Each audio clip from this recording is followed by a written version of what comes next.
Police స్టేషన్లో crime number 142/2024 under section 103, 305, 238 అంటే murder case 20 తారీఖు నాడు ఇంటర్వ్యూనింగ్ నైట్లో ఒక మర్డర్ జరిగింది అని 21st నాడు పోలీస్ స్టేషన్లో మార్నింగ్ కంప్లైంట్ ఇవ్వడం జరిగింది.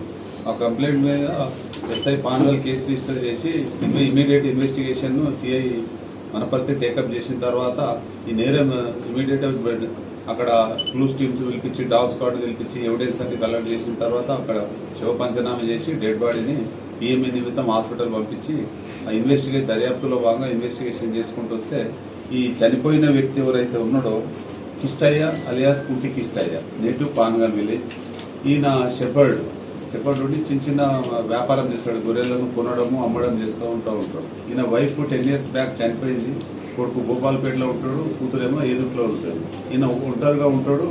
ఈయన స్నేహితుడు ఉన్నాడు ఒక ఆయన, గంగయ్య అని. ఆయనతో పాటు తిరిగి వ్యాపారం చేస్తుంటాడు. ఇట్లనే కంటిన్యూ ఉంటే ఆ రోజు 20th రోజు 8:30 వరకు గంగయ్యతో ఉన్నాడు. తర్వాత వచ్చి ఇంటికి వచ్చి పడుకున్న తర్వాత మార్నింగ్ చనిపోయిన అనే విషయం తెలిస్తే కొడుకు కంప్లైంట్ ఇచ్చిండు. ఆ కొడుకు కంప్లైంట్ మీద కేసు నమోదు చేసి దర్యాప్తులో భాగంగా ఎవరు చేసిండ్రు అనేది విచారించుకుంటుంటే దీని మీద ఎస్పీ గారి సూచనల ప్రకారం ఒక 6 టీములు రెగ్యులర్గా పనిచేసినాయి.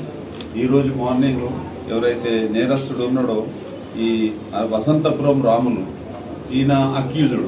ఈయన ఈ మర్డర్ చేయడానికి కూడా మోటివ్ ఏముందంటే ఈయన భార్య 2 years క్రితము ఈయన వదిలేసి వెళ్ళిపోయింది. ఈయనకు పిల్లలు లేదు, ఒంటరిగా ఉంటున్నాడు. వీళ్ళ ఇంటికి రెగ్యులర్గా ఈ డిసీజ్డ్ పర్సన్ చనిపోయిన ఈ కుంటికి ఇష్టం వచ్చుకుంటుంటే వీళ్ళిద్దరు భార్యాభర్తల మధ్య తగువులు ఉంటే ఆ కుంటికి ఇష్టం వాళ్ళ భార్యకు సపోర్ట్ చేసిండు, మంత్రాలు చేసి నా భార్యను విడగొట్టిండు అన్న ఉద్దేశంతో ఆయనతో కక్ష పెంచుకున్నాడు.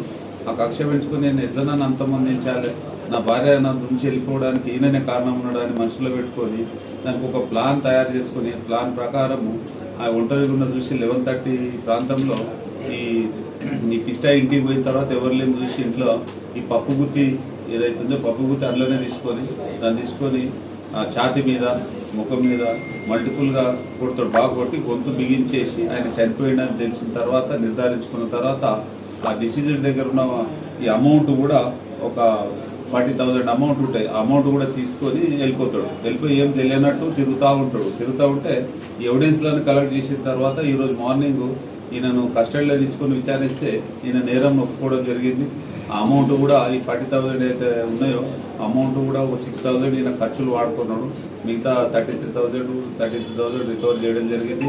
సాక్ష్యం ఉండొద్దని ఏదైతే మర్డర్ చేయడానికి ఉపయోగించిండో ఆ పప్పు గుత్తి అది కూడా అక్కడ ఉన్న నాలలో వేసిండు. అది కూడా ఈయన కన్ఫెషన్ చేసి దాని మీద అది కూడా రికవర్ చేయడం జరిగింది.